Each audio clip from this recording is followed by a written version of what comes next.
as the joke always goes, the head cultivator is really just a glorified janitor. The truth in that is that at the heart of preventing a lot of really expensive problems is doing really basic, good cleaning consistently. I think a few of the high risk zones that people often ignore that I like to kind of point their attention towards are floor drains and standing water. It's a really big one. How often have we walked into rooms and seen like little puddles of water sitting there, or a floor drain that's partially blocked where there's little water coming back out? And whenever you see that, you just have to understand that these little floor drains are biofilm factories. There's like a slimy ring around them and a colony of bacteria and fungal spores that just every time somebody walks by it or mops it or something like that, it's getting mixed back into the air and everything else. Sometimes just like a single piece of reoccurring standing water can be a source of reinfection for all parts of the facility. So I always tell people, like, look at those floor drains, standing water. And also, it seems really obvious, and I hope people would notice this, but table drains. Sometimes you go into a facility where there's a lot of different zones, a lot of benches at different heights, or long benches where the ends are hard to reach. And you get back there and you'll find some sort of drain in the table that's so blocked that the water is starting to fill back up. And then from that, you see biofilm building, all kinds of nasty stuff happening. It might even contact the bottoms of the plants. It's the kind of thing that just makes your skin crawl when you see it. Another one, HVAC components and ductwork. This is a pretty good defense a lot of the time if you have good filtration or sanitation going on in your HVAC system or ductwork.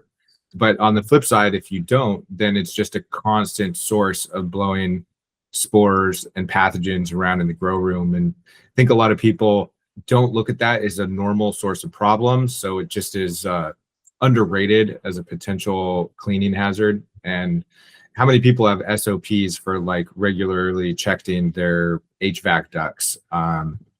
Less than should, I think. Oh, absolutely.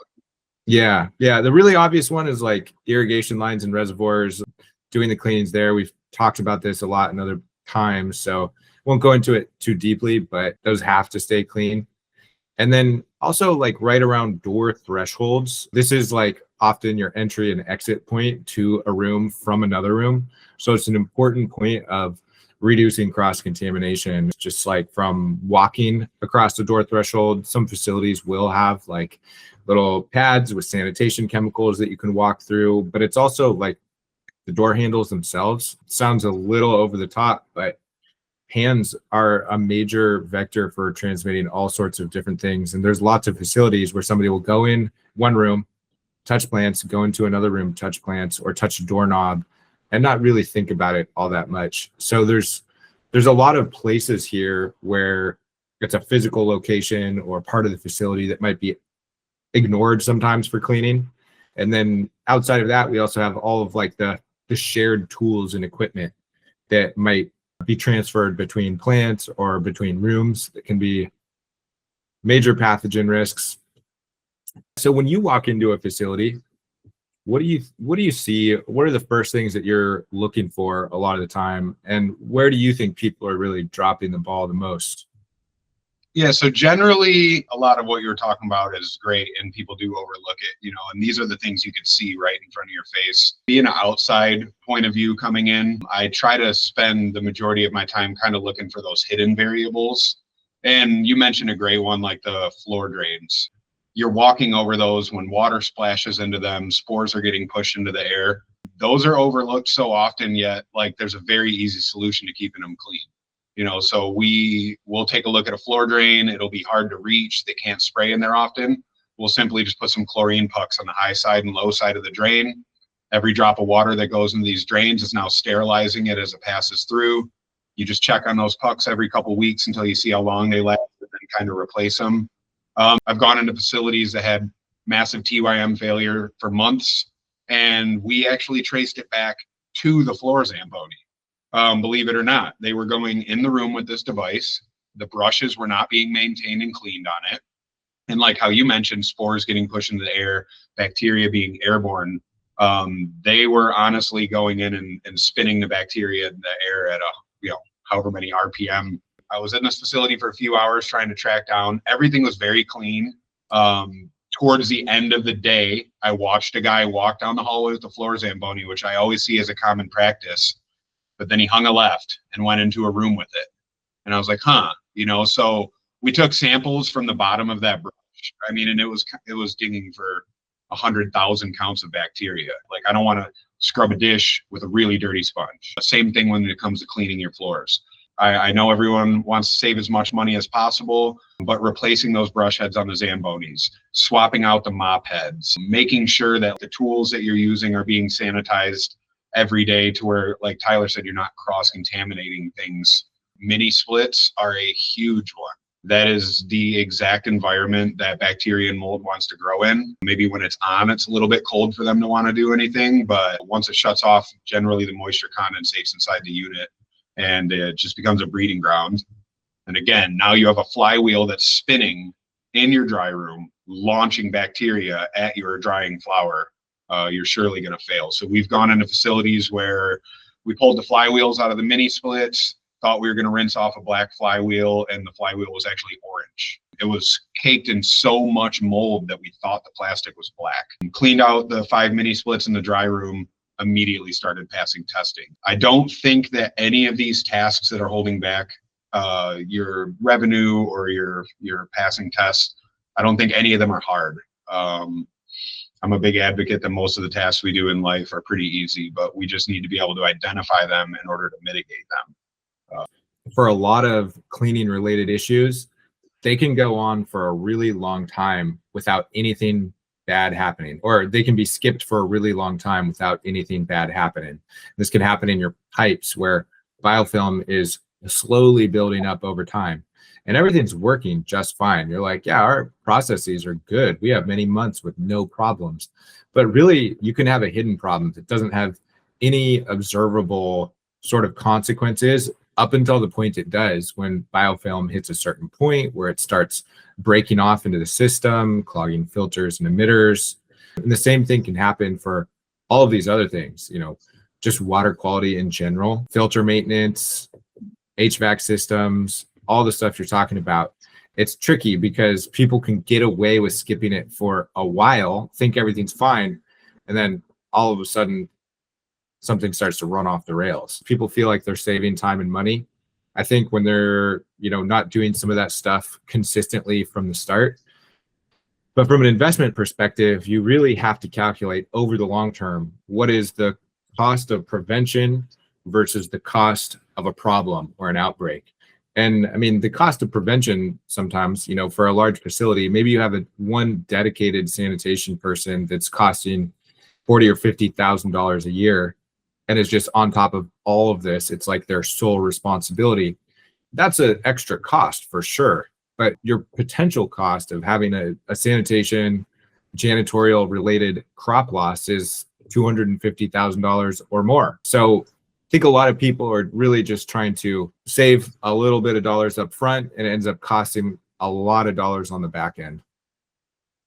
Yeah, absolutely. You're skipping out on, let's say, 50 grand to make this extra money, but the loss costs you $250,000. But what's always hard to predict is the morale of your crew. Like, I have gone into facilities that are experiencing these issues where the 6 months prior to it, everybody loved being there. They loved growing the plants. They took pride in what they did. Then after 6 months of trying to track down this issue from cutting these corners, the entire crew ends up fried out, and it's very, very hard to get that spark back. So it's like, what's the additional loss on top of that? It's like, okay, hey, we skipped getting an RO filter, or we didn't do, line maintenance in between these lines. We lost our $250,000, but you lost morale that you can never gain back. You might have lost workers during the process that were valuable assets to your organization. Bacteria is asexual. This isn't a mating dance that they're waiting to have happen. There's bacteria that can multiply and divide in 2 hours. Some of them have a window of 10 hours. When you're putting them into nutrient solutions or into pipes that are trapped with nutrients and food for these bacteria, 1 teaspoon of soil contains 1 billion bacteria. So if you have a water filter breakdown and you rinsed let's just say 4 teaspoons of bacteria into your water system and then introduce them to a food source.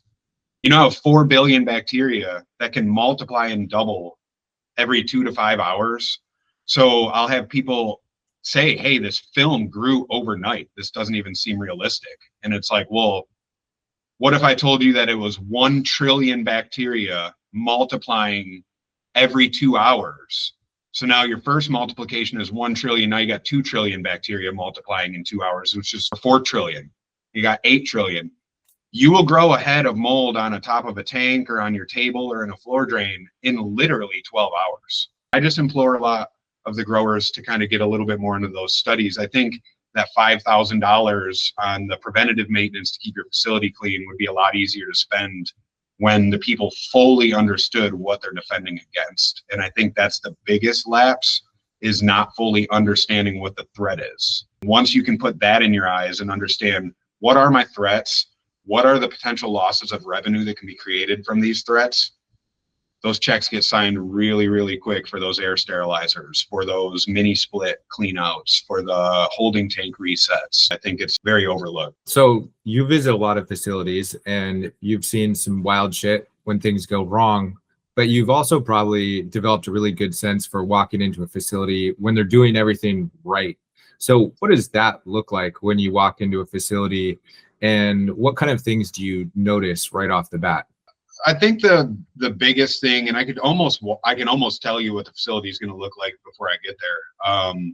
There's a lot of these facilities I work with, and they develop really, really great company cultures, and they really educate the employees. I think it all starts first with educating the employees on how important these steps are. It's really easy to hand somebody a mop, but the facilities that I walk in, and these are generally these are a lot of these veteran facilities. These guys probably have gone through a lot of issues, but they've just really ironed that into a sharp tool to kind of just be really preventative. And they're educational. Everything is SOP'd out. There's things in a grow that have to happen the same way every time. There's too many variables. So the best facilities that I see is they are just simply documented. They've looked at each vantage point. Okay, maybe a water filter company told them that the membranes need to be changed out every 6 months. But at one point they experienced where after 3 months they needed to change them. Immediately the membranes just get changed out every 3 months. There's a difference in mentality where one facility is going to decide, well, let's see if we can get away with it again and get up to 6 months. Where the other facility immediately identifies the risk. They put an SOP in place to where it's like, hey, these should last us 6. Something's happening with our water to where they're torched in 3. So we're going to just change them out every 3. They don't even blink at the cost because they understand the potential loss. And then just having dedicated staff. If you are a head of cultivation, you're already working 75 hours a week and you're responsible for everything, the things you're probably going to skip out on are mopping up that floor at the end of the day. If you were gonna leave something out, you're not going to mop the floors over watering the plants, is what I'm saying. You're going to water the plants, you're going to run out of time, you're going to cut the corner. And again, it's if you were able to fully understand the full concept of what you're doing by providing this cleaning, you would easily justify having an employee dedicated to it. It's the facilities that understand that it's based on really your morning meetings. It's everybody knowing what's going on. And it's also the facilities that do it right have the right infrastructure for it. For instance, I'll have facilities say, well, we have one common pipe that then drops down into every single room. So room 8 has a bacterial clog right now, but I can't run cleaner to that room because that's the same pipe that goes to room, 1 through 7. All right, well, then I think the next step is to, unfortunately, start getting quotes on how to get those pipes reran, because that issue probably will come back again. The companies that I see not have those issues, they do. They have individual pipe runs, they have flushing valves, sometimes dual ROs in case one even goes down for a minute. They're sterilizing their holding water. You forget one, and it could be an entire room goes down. Yeah, I think that's exactly right. When I'm walking into those facilities too, you walk into a facility where they're doing things right and you can sort of pick up on it right away. And I noticed a couple of things when this happens. One, you walk in and the facilities smell different. You walk into facilities where they're not taking care of their basic cleaning and they've got standing water on the floor or dirt laying around or debris on the tables rotting, something like that. It just smells different. You walk into a facility and it's got like this nice little faint smell of chlorine. I'm like, okay, this is a good sign. And the other thing, unrelated to a sensory experience, but just is how happy are the people in there? People like to be in clean spaces as well, usually. So if you walk into a facility and you see a bunch of very happy employees, you're like, this facility is probably well taken care of. You got happy equipment, happy people, happy plants. Absolutely. Yeah. I mean, and it's the people are growing your plant. I'm a firm believer that if your facility is clean and your employees are happy, I don't care how many tools or bells and whistles, you could have a $25 million build out against a $5 million build out. And I would put all my cards in the $5 million build out if the employees had the proper morale and everybody was on the same page. And I see it as well. I've walked into very, very large facilities that honestly, we call them spaceships or whatever you want to call these big ones that are built to the nines. And a lot of times they are run very, very well and immaculately, because when the money gets put into them, they generally have proper money for staff and everything like that. But I've also walked into very large, well-built grows that just didn't have the proper SOPs in place and just were struggling. I've walked into buildings where I was the one up on a 35-foot ladder and pulled the air filter out of the system, and it had an inch of fungus and mold on it. Great facility, great build out. The ladder was there. Probably 80 people in the building, but I was the first one that climbed up there and pulled it out. That's a lapse in a meeting. That's a lapse in an SOP. If there was a document and an employee knew that they were supposed to go up there and pull that out, and they were told great job every time they caught it, they would probably take pride in climbing up on that ladder. I asked 10 people, they didn't even know there was an air filter up there. So I think it's really just understanding your system, also understanding your people, and kind of marrying the two together to create this like synergy. Whether you're a small 200 light facility that kind of cut corners to get your build out done, you can make it happen. I assure you that it's very possible. We walk into facilities all the time that do it. And I love just kind of getting in there and helping and kind of develop these processes. And I know that it's possible because I've done so with hundreds of clients. So. Yeah. I think to a lot of people, they don't look at cleaning like glamorous work. But I really want to change that and just give a huge shout out to all of the people in facilities who are actually getting out there and doing the day-to-day cleaning consistently before the runs, during the runs, after the harvest, because it's not always the most glamorous work. And sometimes it's hard and can be kind of gross, but it is the foundation, like the backbone that lets everything else work on top of that. So if it's not getting done, the facility is just going to fall apart.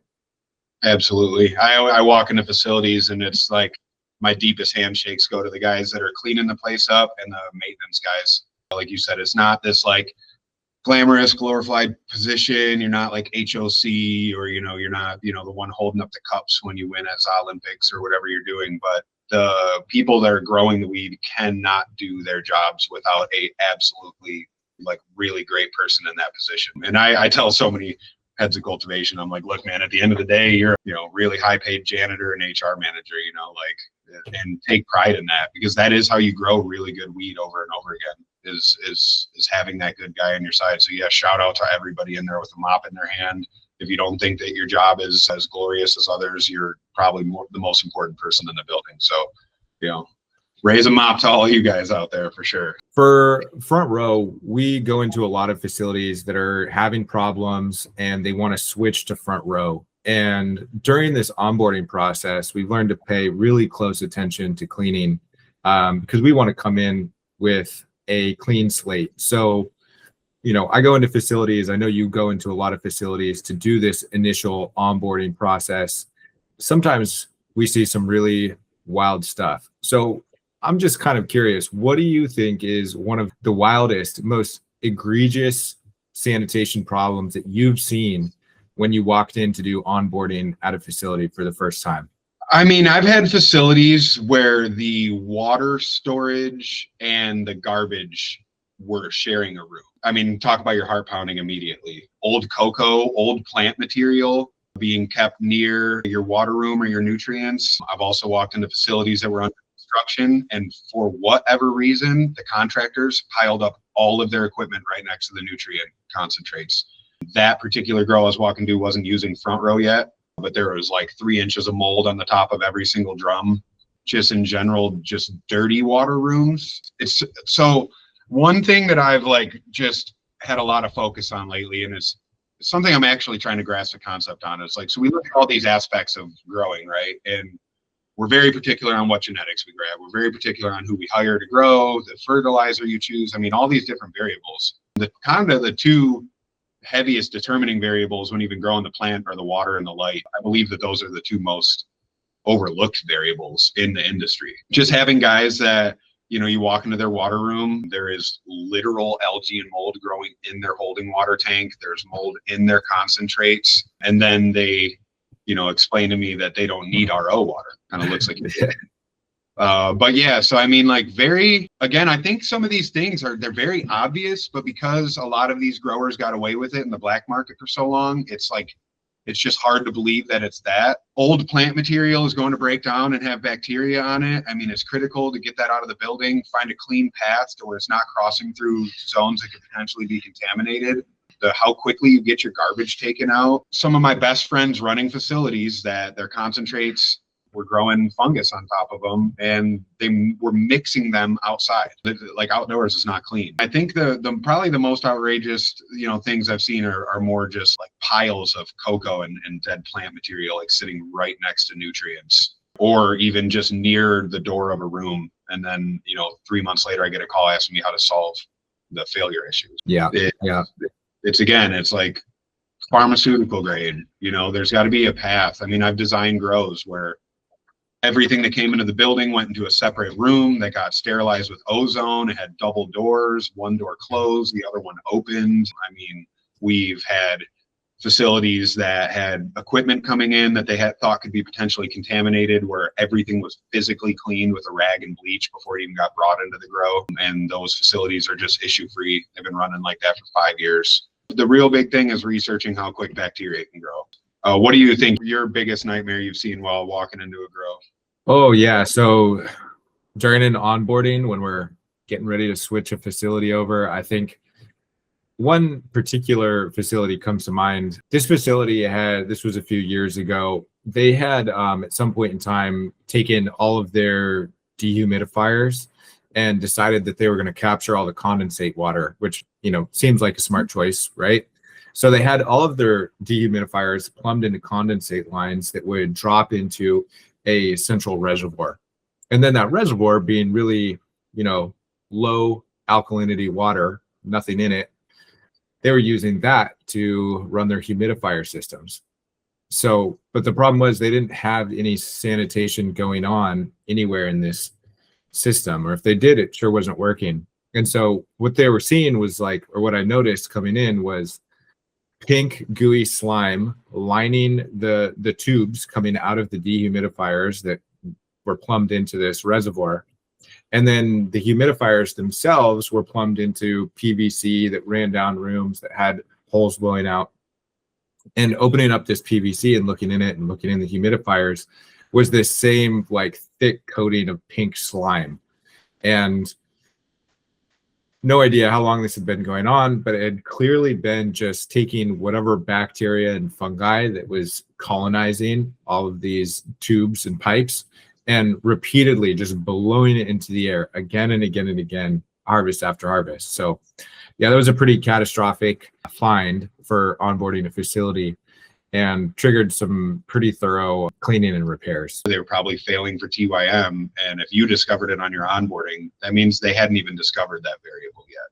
I've seen that happen quite a bit too. Humidifiers are a big one. And yeah, I think just also the education on RO water without protection, because that is going to every surface. It has zero defense unless you add chlorine back to it. I've had facilities tell me, well, we're hitting 75, 80 grams per square foot. Things are great. Okay, well, is there some kind of bacteria in your root zone that's stopping you from hitting 90, doing the same exact practices? What do you suggest when you see things like that pink slime? When it comes to sterilizers for humidifiers, is there any kind of workaround that you have under your sleeve that you're able to help these facilities out? I mean, really the first thing is we end up replacing all of the PVC lines and tubes. When there's that much of cleaning debt, I would call it, the easiest way is just to replace the tubing and the PVC rather than try to clean out what you've got. So replace it, get a fresh start, and then put in sanitation. If you want to reuse your condensate, that's a great idea. And as long as you're having UV or adding some low level of sanitation chemicals to suppress growth, you can do that without problems. But those lines need to stay clean, and the humidifiers themselves need to be sanitized after every single harvest. So once you do that, you replace the lines once, you sanitize the humidifiers really well, and you make sure that any condensate that you've got going in is getting filtered, UV sterilized, or injected with some sort of sanitation chemical. You're pretty good to go.